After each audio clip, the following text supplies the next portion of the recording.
down aside. For today's with the tear for this time, Lagos State Governor Babajide Sanwo-Olu now don't swear enter 8 new brand new permanent secretaries enter with civil service. The new appointees are there. We see Mr. Olanrewaju Bajulaye, PS, Ministry of Arts, Tourism and Culture, Dr. Mrs. Abiola Idowu, we go dey in charge for health facility monitoring and accreditation, FEMA, Mrs. Aderisola Olanrewaju, we go dey for Citizens Mediation Bureau, Mr. Tajuddin Alawo, Ministry of Finance, Mr. Wasiu Agbabiaka, Civil Service Commission, John Wete Architect Bola Oki, Urban Development, Ministry of Physical Planning, and this one will start from 19th of May. Mr. Adebayo Olayinka, Wealth Creation, while Mrs. Ajibike Onigbanjo now go resume as a permanent secretary, Women Affairs and Poverty Alleviation after the one we did there now go retire. Oga Governor Konde carry and salute the new permanent secretaries. We in talks say they be pick them after they be get a sleepless night to fit select the best amongst all those will be there for ground will still qualify to fit promote a conformento and excellence for the state civil service. Oga Governor Konde Yandemo say me they maintain the highest standard of professionalism. They accountable, show levels that we know they shake for commitment to good governance, and they get a better feedback from people them and make sure say excellent service delivery go the day for people of the state as they take B with the Things Plus agenda of the administration. The rules demand not just technical but also a visionary leadership. You must be able to innovate, and you must have unwavering commitment to the ideal of good governance at all times. So as you assume your responsibilities today, I urge you to embrace our administration's developmental agenda with a renewed vigor, and it continues to serve as the guiding light of the blueprint for delivering a sustainable development and prosperity for all Lagosians. The state head of service, Bode Agoro, now become the talk, say the appointment of the new permanent secretaries, waiting Bonham now out of the need to fit shake the state policy implementation, make it come make sense well for effective service delivery to Obodo Lagos people them. Make una hear head of service yarn. I want to admonish you to ensure that you maintain good standing and relationship with the political head of your agency or ministry and all the staff of the respective ministries that you will be deployed to. This will enable you speedily attain your mandate. For vote of assurance on behalf of the new permanent secretaries, them, Mrs. Aderisola Olanrewaju, now become carry and go off for Mr. Governor Oluchola Sanwo-Olu, sake of say they find them, say they be tear, no be small, to fit serve for the best public service as they come they pledge, say their commitment to tanda to fit make sure say the Things Plus agenda, they go help come on cloth on top and make it for the sweet all Lagos people them well. Make now hear Madam Olanrewaju yarn. Promise, we can be God that don't each other. That we take this oath and keep the oath to the letter as we have just been sworn. We promise that we will do our best in the realization of this administration's Things Plus agenda towards bringing Lagos State forward. We own person will be gathered there for that swearing in level, Adiola Kindele. Now she come back with a report, say so far the Sanwo-Olu administration I be done swear in 111 permanent secretaries since they be done swear them in as governor of Obodo Lagos. The Office of Education Quality Assurance, OEQA, under the Lagos State Ministry of Basic and Secondary Education, now we don't follow those who get hand and leg for the state education sector relate to fit develop a conformento academic calendar where go make sense for the 2025 enter 2026 session. We're going to show the views and waiting the major players that they expect from that level. For one Ogbonge stakeholders meeting, the supervising permanent secretary with in charge for Ministry of Basic and Secondary Education, Sheson Ogundeko, that become the shook mouth on top of Ogbonge yarnings for education people. Then we get hand and leg put on the talk. So the state government commitment is to figure conformento and academic calendar. We will do well structured.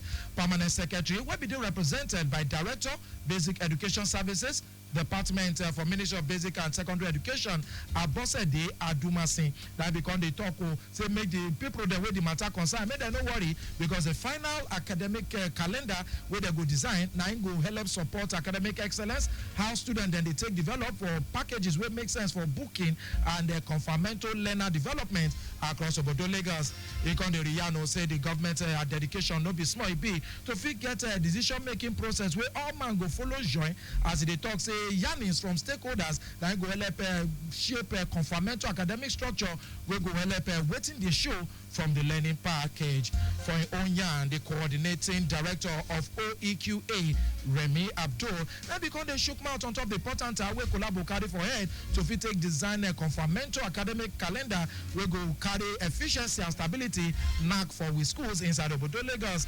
He can they sabi join the commitment of education stakeholders. Can they even make an well clear so the meeting now they be do to fit gather brain join look at perspectives where other people them get can take develop a strategic levels the way they go fit pick from not be to finalize the academic calendar.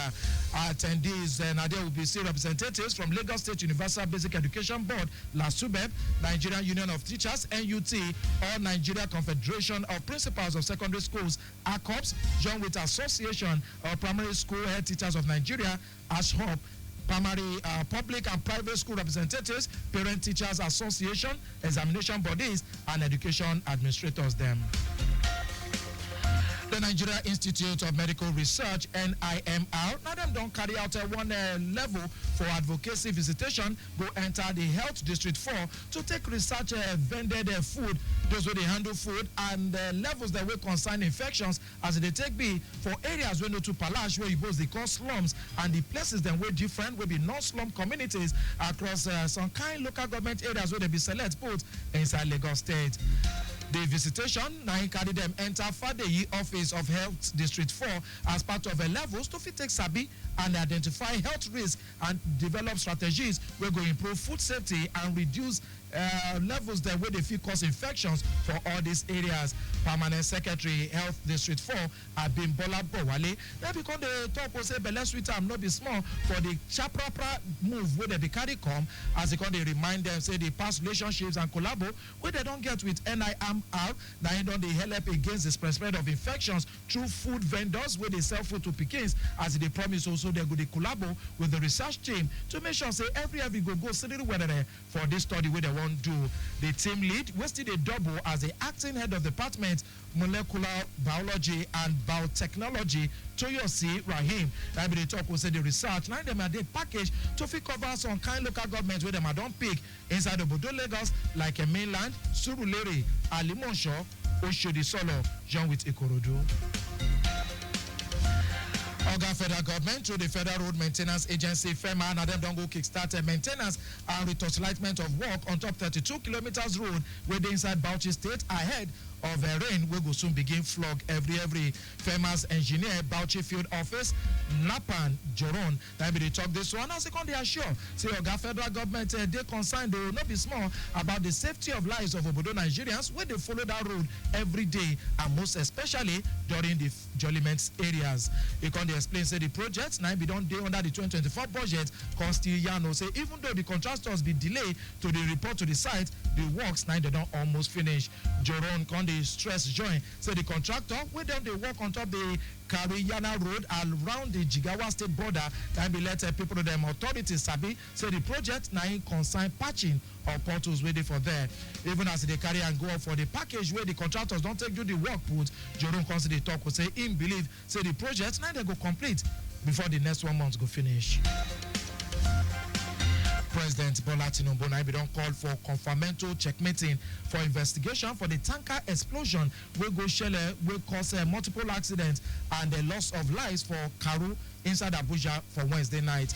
Oga President now be carry handkerchief throway give family members wey be lose loved ones for that fire and he don come order say make they carry treatment put on top their head as per one for those wey be wunjure for the rich medical facilities where they carry them enter for the capital city. For 1 year wey be throway come by the special advisor on informate and strategy matter Bayo Ononuga. Oga President now be don direct security join bodies especially those wey dey concerned with road safety may they carry their yokometer they checkmate wella on top traffic around the capital city for where they take enter and where they take come out. President Tinubu don't come pray for the souls of those will be by and the grace of Almighty God to fit comfort families will be don't lose their loved ones. About 30 motors now be catch fire for Wednesday when one tanker will be carry petrol then be go explode for Karo Bridge along the Abuja Nyanya Kefi Road where they inside the Federal Capital Territory will be cause serious begin for fire matter.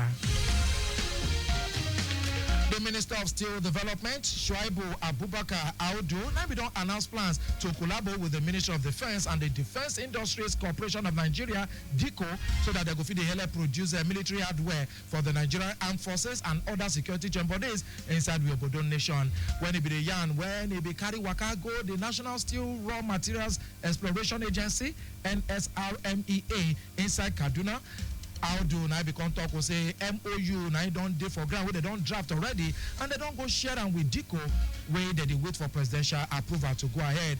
The minister constantly open mouth to talk say Nigeria now they import about $4 billion where reach for steel every year. When they talk say this one in need for import substitution so that they go feel reduce pressure for we foreign exchange money. Audu now don't come talk will say NSRMEA now confirmation cornerstone be for federal government plan to fit grow Nigeria economy to $1 trillion by year 2030. Away from Obodo Nigeria tourists, military leaders now them don't talk will say Sudanese army now them don't recapture the presidential palace where they for Khartoum from the person where they the other side will be the arrival paramilitary rapid support forces. The army now be the show say they don't turn that to regain control of the capital 2 years after they be kicked them come out by the mates them where they follow them do enmity with them sabi as RSF. The paramilitary group never even open mouth to talk with it on Shele. Khartoum now where the country's biggest civil war be start nearly 2 years ago and where some of the biggest battles now they don't fight both the RSF now we don't hold most of the capital as well as the west of Sudan since the start of the war. According to what UN the yarn, the war now we don't cause the world's largest humanitarian brigade with both RSF and the army where the two both of them they point finger on top of human rights abuses where it for plenty past. As they don't reclaim Khartoum, so it will be serious jubilation for the Sudanese armed forces and confirmatory moment for the brigade with them on the face. The army now they don't still be chopless on kind level for part of central Sudan for weeks with over 2 team. Don't forget to say this 1 o'clock PIDGIN News. Now they reach your side from Lagos Traffic Radio 96.1 FM, your moving Lagos forward station. For we last story will be sports news this afternoon. Eric Chell now go look to start in rain for charge as in day for the Super Eagles and the coach for winning notes as a Malian. Now then they lead the Super Eagles for the first time for 2026 FIFA World Cup qualifier against the Amavubi of Rwanda inside the Amahoro Stadium for Kigali later today. Chell now they be appointed head coach of the 3-time African champions for January. The Super Eagles now then don't set up camp for Kigali for this Ubunga game we won Shele on Monday. The team now then we don't get 3 training sessions before the game and the players say they don't ready for action now for them to begin kickball now it remain. The encounter will go share later tonight now must win for the Super Eagles if they go by the team position where they take day for the table for Group C. Nigeria now they sit down for number 5 position with 3 points with them I don't get from 4 games. The game now will start for 5 p.m. Nigerian time. Just before we go carry we kaya come out, I beg stay alive. Remember say eba and ogbono soup, it is sweet as collabo. It go make sense for you to the seed chop am. So therefore, use pedestrian bridges anywhere where you see them instead of you to form a sewing boat. Say you won't cross for we road. You go fit follow and like us, join for all we social media platforms on top X, Traffic Radio 961, Facebook, Lagos Traffic Radio 96.1 FM, Instagram, Lagos Traffic Radio 961. Don't forget say if you to subscribe and watch we news and programs live on top with YouTube channel at Traffic Radio 961. Sabi say you feel enter with website so if they hear us live or Sabi better on top with station www.trafficradio961.ng. Shona Sabi said the Sanwo-Olu administration and the carry empowerment and NAC over 1,000 Lagos people them for inside the third phase of the mega empowerment program. If you get Boku information if you enter the Lagos State government website. That's all kind of it for this 1 o'clock PIDGIN news. But if you want to follow with newsroom relate, I better send that message to info@trafficradio961.ng. That's all the news carry take come this afternoon as Abiola Fagbolagun carry take package and come. My name is Micah Aruocha. We'll be bringing out the tourists for this 20 minutes. Good afternoon.